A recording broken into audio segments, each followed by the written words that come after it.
Hello friends, welcome to Kalyani சுலகம்.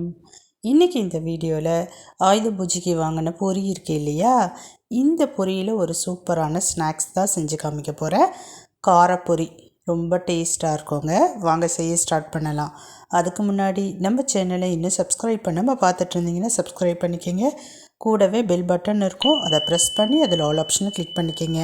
மறக்காமல் like and share பண்ணி நம்ம சேனலுக்கு சப்போர்ட் பண்ணுங்கள். இப்போ தேவையான பொருட்கள் என்னென்னு சொல்லிட்டு பார்த்துடலாம். ஃப்ரெஷ்ஷான பொரியாக இருந்தாலும் சரி, இல்லை லைட்டாக நமுத்து போன பொரியாக இருந்தாலும் சரி, ஒரு கப் அளவுக்கு எடுத்துக்கோங்க. இது கூடவே ஒரு சின்ன கப்பில் வேர்க்கடலை, அதே அளவு உடைத்த கடலை, ப்ளஸ் மாங்காய் துருவுனது, கேரட் துருவுனது, பொடியாக நறுக்கின வெங்காயம், கருவேப்பிலை, கொத்தமல்லி, இது எல்லாத்தையும் ரெடியாக எடுத்து வச்சுக்கோங்க. இப்போ ஸ்டவ் ஆன் பண்ணி கடாய் வச்சுக்கோங்க. அதில் ஒரு 2 ஸ்பூன் அளவுக்கு தேங்காய் எண்ணெய் சேர்த்துக்கோங்க. ஸ்டவ் சிம்மிலேயே தான் இருக்கணும். இப்போ மஞ்சத்தூள் சேர்த்துக்கோங்க. கொஞ்சமாக தனி மிளகாய் பொடி சேர்த்துக்கோங்க.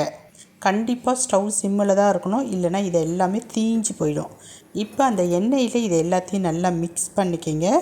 ஃபஸ்ட்டு வேர்க்கடலையை சேர்த்துக்கலாம். ஏன்னா வேர்க்கடலை தான் வறுபடுறதுக்கு கொஞ்சம் டைம் எடுக்கும், அதனால் வேர்க்கடலையை சேர்த்துக்கலாம். கூடவே உடைத்த கடலை சேர்த்துக்கலாம், கருவேப்பிலை சேர்த்துக்கலாம். இதை எல்லாத்தையும் நல்லா வறுத்துக்கலாம்.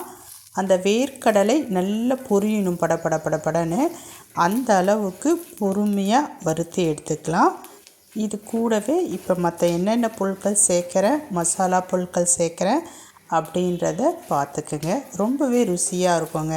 நம்ம சாதாரணமாக பொரி சாப்பிட்றத விட இந்த மாதிரி செஞ்சு சாப்பிட்றப்ப ரொம்ப டேஸ்ட்டாக இருக்கும். இப்போ இது கூட நம்ம பொரியை சேர்த்துக்கலாம். பொரி சேர்க்குறப்ப கவனிக்க வேண்டிய விஷயம் ஒன்று தான். அது உப்பான பொரியா இல்லாட்டி உப்பு குறைச்சலாக இருக்குதா அப்படின்றத செக் பண்ணிக்கோங்க. நான் எடுத்துருக்கிற பொரியில் உப்பு கொஞ்சம் கூடுதலாக தான் இருக்குது, அதனால் நான் உப்பு சேர்க்கலை. ஒருவேளை நீங்கள் எடுக்கிற பொரியில் உப்பு குறைச்சலாக இருந்ததுன்னா சேர்த்துக்குங்க. எனக்கு கரெக்டாக இருக்கிறதுனால நான் சேர்க்கலை.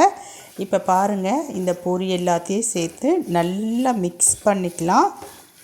எல்லாம் ஒன்றா சேர்ந்த பிறகு இது கூட சீரகத்தூள் சேர்த்துக்கலாம், கரம் மசாலா சேர்த்துக்கலாம், சாட் மசாலா சேர்த்துக்கலாம். இப்படி என்னென்ன மசாலாக்கள் இருக்கோ எல்லாமே சேர்த்துக்குங்க. இப்போ நான் வெறும் கரம் மசாலா மட்டும்தான் சேர்த்துருக்குறேன். சேர்த்துட்டு நல்லா மிக்ஸ் பண்ணிக்கோங்க.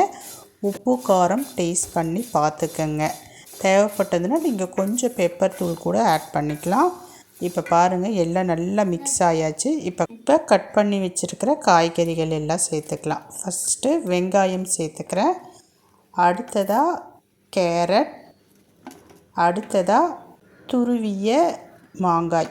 நான் மாங்காய் சேர்க்கறதுனால மற்ற எலுமிச்சம்பழ சாறுலாம் சேர்க்கலை. உங்களுக்கு தேவைப்பட்டதுன்னா சேர்த்துக்குங்க.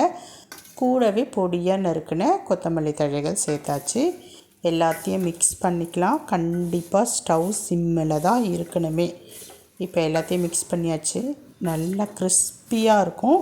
போக போக பார்த்திங்கன்னா கொஞ்சம் பார்த்திங்கன்னா நம்ம இந்த வெஜிடபிள்ஸ்லாம் சேர்த்துருக்கோம் இல்லைங்களா, அதனால் லைட்டாக நமுத்தா மாதிரி ஆகிடும். அதனால் கொஞ்சம் சூடாகவே சாப்பிட்ருங்க, நல்லா கிறிஸ்பியாக இருக்கும். இப்போ சூப்பரான காரப்பொரி ரெடி ஆகிடுச்சு. நம்ம வீட்லேயே ரெடி பண்ணிட்டோம். ரொம்பவே ருசியாக இருக்குங்க. எங்கள் வீட்டில் எல்லாருக்குமே ரொம்ப பிடிச்சமான ஒரு ஐட்டம் என்னென்னு பார்த்தீங்கன்னா இந்த காரப்பொடி தான். நீங்களும் ட்ரை பண்ணுங்கள். செஞ்சு பார்த்து எப்படி இருக்குது அப்படின்றத மறக்காமல் கமெண்ட் செக்ஷனில் சொல்லுங்கள். நம்ம வீடியோஸ்லாம் ஒன்று விடாமல் பாருங்கள். உங்களுக்கு பிடிச்சிருக்குன்னா எனக்கு சப்போர்ட் பண்ணுங்கள். எல்லாருக்கும் ஸ்ப்ரெட் பண்ணுங்கள் நம்ம வீடியோவை. கண்டிப்பாக கமெண்ட் பண்ணுங்கள். கமெண்டில் என்னுடைய மைனஸ் என்ன அப்படின்றதையும் என்னுடைய ப்ளஸ் என்ன அப்படின்றதையும் மறக்காமல் சொல்லுங்கள்.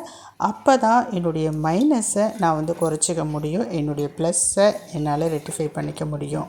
செய்வீங்களா? கண்டிப்பாக செய்வீங்க நம்புகிறேன். இந்த வீடியோவை இதோடு நான் முடிச்சுக்கிறேன். வேறு ஒரு வீடியோவில் கண்டிப்பாக உங்களை நான் சந்திக்கிறேன். உங்களுக்கு எந்த மாதிரி ரெசிபீஸ் வேணும் அப்படின்றதையும் மறக்காமல் கமெண்ட் செக்ஷனில் சொல்லுங்கள். பாய்.